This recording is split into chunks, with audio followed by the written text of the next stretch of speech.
आज जल्दी उठा और 11 बजे से मुझे बहुत काम है क्योंकि डबिंग आया हुआ है फिर से। तो काम है बहुत ज़्यादा, तो मैंने सोचा तुरंत आज सुबह ही वर्कआउट कर लेते हैं ताकि बाकी फिर कितना टाइम लगेगा पता नहीं डबिंग के लिए आज।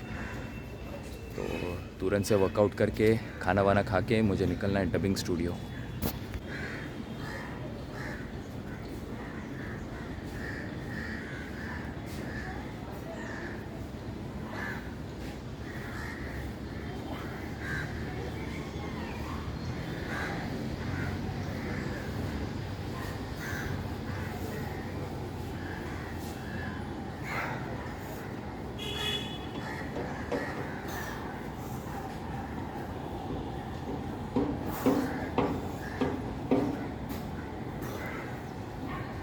सोच रहा हूँ जैसे चेस्ट के लिए मैं सर्किट करता हूँ वैसे ही पुल के लिए भी करते जाऊँ। Now I can feel that थोड़ी बहुत स्ट्रेंथ बिल्ड हो चुकी है पुल्स में।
कोर मारना कितना ज़्यादा ज़रूरी है दोस्तों। 10 से 12 क्रंचेस नहीं जा पा रहे हैं और ज़्यादातर बहुत सारे लोगों की ये प्रॉब्लम होती है इंक्लूडिंग मी कि एब्स नहीं लगाते। जैसे हम काफ्स को नेगलेक्ट करते हैं वैसे ही एब्स को नेगलेक्ट करते हैं। सो हर एक मसल को अच्छे से ट्रेन करना चाहिए, ये मेरा कहना है। और इसीलिए मैं एब्स पर भी फोकस उतना ही करता हूँ जितना बाकी सारे मैं करता हूँ, ताकि एक प्रोपोर्शनेट बॉडी लगे। आपने देखा होगा सबके मतलब आर्म्स, बाइसेप्स, ट्राइसेप्स, लेग्स सब होता है अच्छा, काफ्स और एब्स छोड़कर बैक भी अच्छी होती है। क्योंकि इस पर फोकस नहीं करते, क्योंकि सारे लोग यही सोचते हैं ये जेनेटिकली गिफ्टेड होते हैं। या दूसरी चीज़, आपको अगर एब्स लाने हैं तो आपको डेफिसिट में रहना पड़ेगा, जो कि सही है। लेकिन कुछ लोग डेफिसिट का मतलब ये समझते हैं कि उनको टॉर्चर है। ऐसे बहुत सारे लोग हैं, बहुत सारे बड़े बड़े लोग हैं जो अपने एब्स भी मेंटेन कर रहे हैं और कभी कभार चीट भी करते हैं। सो ऐसा बिल्कुल नहीं है। अगर आप मतलब ये मिसकंसेप्शन से दूर हटिए कि अगर एब्स चाहिए तो आपको सब बंद करना पड़ेगा। ऐसे बहुत सारे लोग हैं जो आपको एग्जांपल्स है, अभी नाम तो मुझे याद नहीं आ रहे हैं, लेकिन बहुत सारे लोग हैं, बहुत फिटनेस कोचेस है, बहुत सेलिब्रिटीज़ है, बहुत बिजनेसमैन है जो एब्स लेकर घूमते हैं और अपने मन का भी खाते हैं, मतलब चीट खाते हैं, कभी कभार खाते हैं सिर्फ कैलोरीज़ को मैनेज करके। सो आप ये कर सकते हैं, सब लोग कर सकते हैं। सो ऐसा मत सोचिए कि अगर आपको एब्स बनाने होंगे तो आपको मतलब अपना पसंदीदा खाना या जितना आप खाते हो वो सब उसको त्यागना तो पड़ेगा, लेकिन मैनेज करके खाओगे तो सब खा पाओगे और एब्स भी रहेंगे।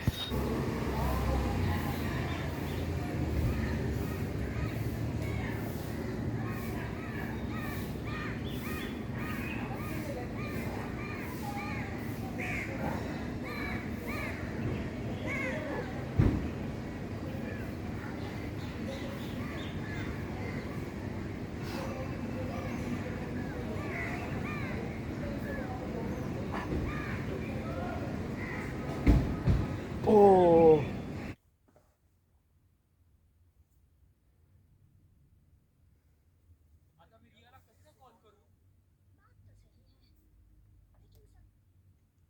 तो अभी मैं हमारे एग्जैक्ट थिएटर के बाहर खड़ा हूँ और मेरे दिन के स्टेप्स 1712 स्टेप्स।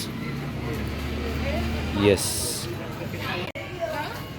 और दोस्तों ये वाला स्टेप्स मतलब जहाँ से मैं आया, मतलब मेरे रूम से आया थिएटर तक, ये मेरे पीछे जो है यहाँ हमारी रिहर्सल्स होती है, तो वहाँ तक आने के लिए 5712 स्टेप्स लगते हैं।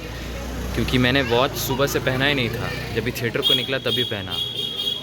सो मेरे आते जाते आने जाने इसमें ही मेरे 10,000 स्टेप्स हो जाते हैं। सो अभी 5,700, वापस जाते वक्त 5,700।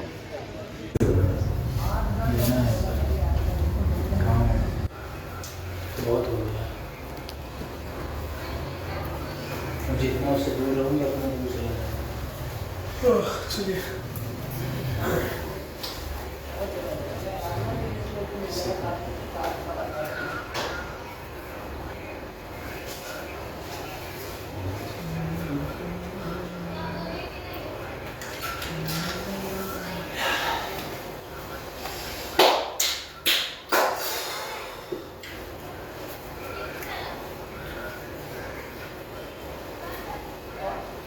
ऐसे ही जरा हवा खाने बाहर निकला, अपना दिमाग साफ करने।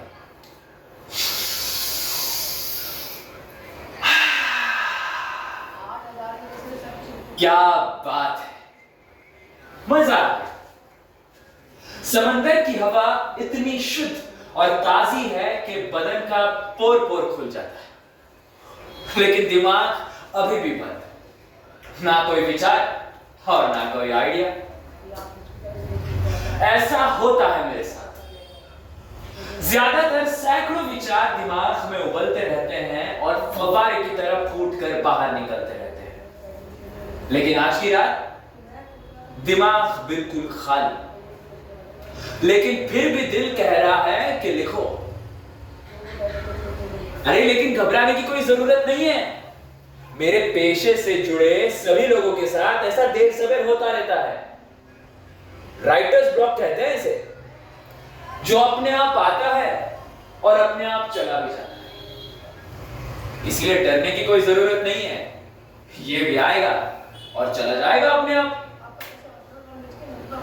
एक मिनट एक आइडिया आ रहा है।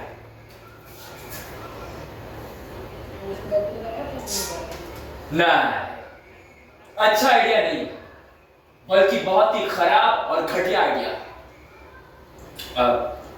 सॉरी मेरे दोस्तों, मैंने आप सभी लोगों को डिस्टर्ब किया। ये आइडिया ना सिर्फ खराब है, बल्कि इस आइडिया को मैं पहले भी इस्तेमाल कर चुका हूं। लिखने के बाद तो और भी घटिया। सुनने में वो लग रहा है गुस्से हो रहा हूं। अच्छा, मैं पहले भी इस्तेमाल कर चुका हूं। ये आइडिया ना सिर्फ बहुत खराब है, बल्कि मैं इसे पहले भी इस्तेमाल कर चुका हूं। ये आइडिया ना सिर्फ खराब है, बल्कि इसे पहले भी मैं इस्तेमाल कर चुका हूं। लिखने के बाद तो और भी घटिया साबित हुआ होता। खैर, ये एक टेम्पररी फेज है, निकल जाएगा। हालांकि बहुत लंबा टेम्पररी फेज होता जा रहा है।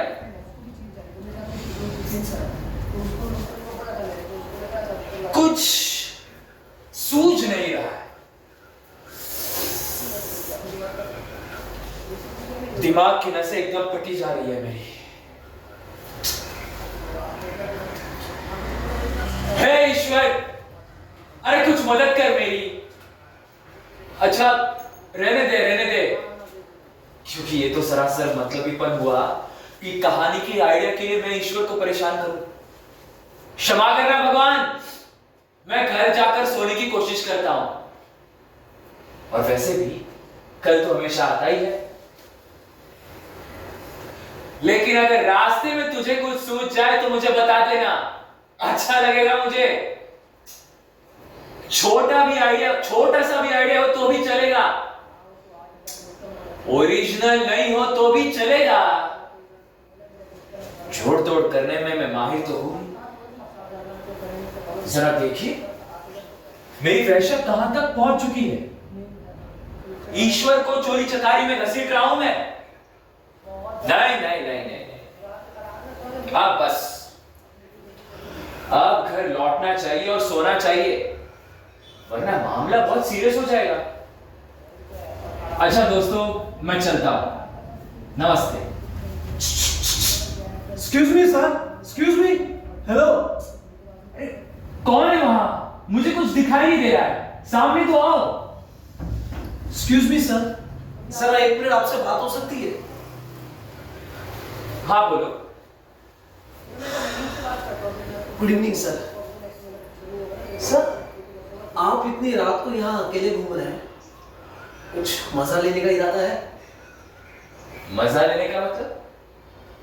माफ कीजिए, मैं कुछ समझा नहीं। मजा लेने का मतलब मस्ती मारने का, टाइम पास, एंटरटेनमेंट सर, समझ गए आप मेरा मतलब? मेरा ख्याल है मैं समझ गया, लेकिन मुझे उसमें कोई दिलचस्पी नहीं है, इसलिए भागो यहां से, जाओ। और तुम्हें पता होना चाहिए कि शरीफ लोगों के सामने ये सब बातें की जानी चाहिए या नहीं। लेकिन सर ऐसी चीज तो आपको कभी देखने को नहीं मिली होगी, once in a lifetime. क्या आपको अभी जिज्ञासा नहीं हो रही है सर? जिज्ञासा मेरे पेशे की प्रकृति है और मैं इसे नैतिक रूप से ऊंचाई रखता हूं, इसलिए माफ कीजिए, मैं जा रहा हूं। आप शायद ठीक कहते हैं सर, ये सब देखना आपके बस की बात नहीं है। शायद आप जैसा शरीफ लोगों की नैतिकता और संवेदना बहुत नाजुक होती है। एक मिनट रुको। क्यों, चुप गई ना दिल में ये बात? मैं तो बस पूछने के लिए पूछ रहा हूं कि जिस एंटरटेनमेंट या मजे की तुम बात कर रहे हो वो किस तरह का है? मेरा मतलब क्या है? बताता हूं सर।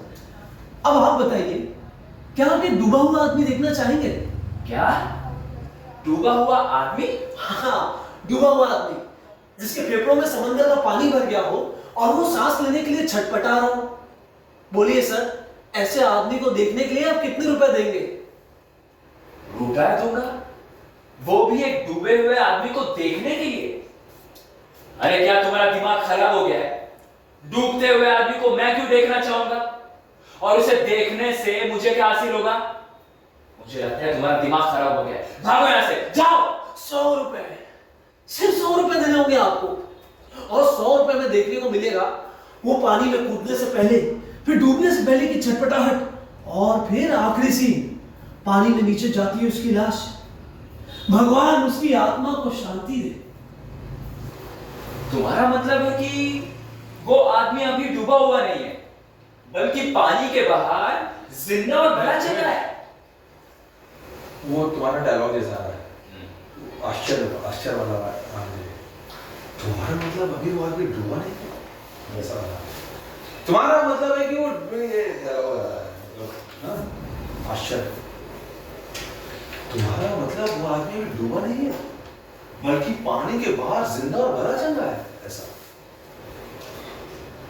तुम्हारा मतलब वो आदमी अभी डूबा हुआ नहीं है, बल्कि पानी के बाहर जिंदा और भला चंगा है। ना सिर्फ जिंदा और भला चंगा है, बल्कि अपनी सूखी हड्डियों और कपड़ों में वो आपके सामने खड़ा है सर। मैं ही वो डूबा हुआ आदमी हूं सर। क्या तुम अपने आप को डुबो देना चाहते हो, और वो भी सिर्फ 100 रुपयों के लिए? और तुम उम्मीद करते हो कि तुम्हारी आत्महत्या देखने के लिए तुम पर मैं पैसे खर्च करूं? तुमसे तो सच में दूर रहना चाहिए। नहीं सर, आप असली बात समझे नहीं। मैं सचमुच नहीं डूबूंगा, मैं तो डूबने की सिर्फ एक्टिंग करूंगा सर। मैं पानी में छलांग लगाऊंगा सर, थोड़ा बहुत हाथ पांव मारूंगा, छप छप करूंगा, और 2-3 बार मदद के लिए चिल्लाऊंगा और पूरी तरह डूब जाऊंगा। और फिर सर पीठ के बल मेरी तैरती हुई मेरी बॉडी पर आएगी सर, पूरी तरह फूली हुई, जिसे देखकर आपके रोंगटे खड़े हो जाएंगे सर।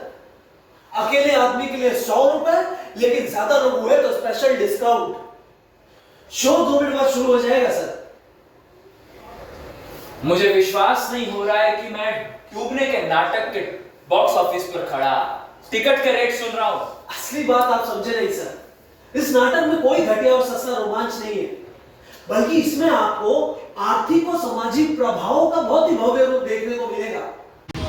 तो दोस्तों बीच में हम लोग यहाँ रिहर्सल करते थे हमारी। अभी तो ये पूरा टूट चुका है क्योंकि शायद रिकंस्ट्रक्शन होने वाला है यहाँ। तो यहाँ जो वो शीशा दिख रहा है आपको, वहाँ हम लोग प्रैक्टिस करते थे ऊपर। अभी पूरा टूट गया है।